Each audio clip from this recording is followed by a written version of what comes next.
10 minus 5 equals 5.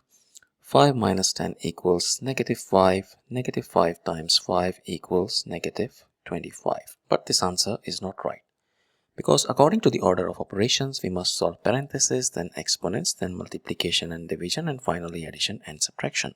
Remember, if in any expression we have both multiplication and division present, we must work from left to right, and same applies to addition and subtraction. Now let's rewind and solve this problem the right way.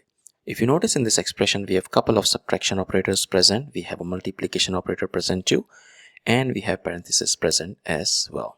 And according to the rules, parentheses have highest priority than anything else. Therefore, we must solve what we have inside parentheses. 10 minus 5, that gives us 5. Our expression simplifies to 5 minus 10 times 5. Now we have two operators present, subtraction and multiplication. And according to the rules, multiplication has higher priority over subtraction.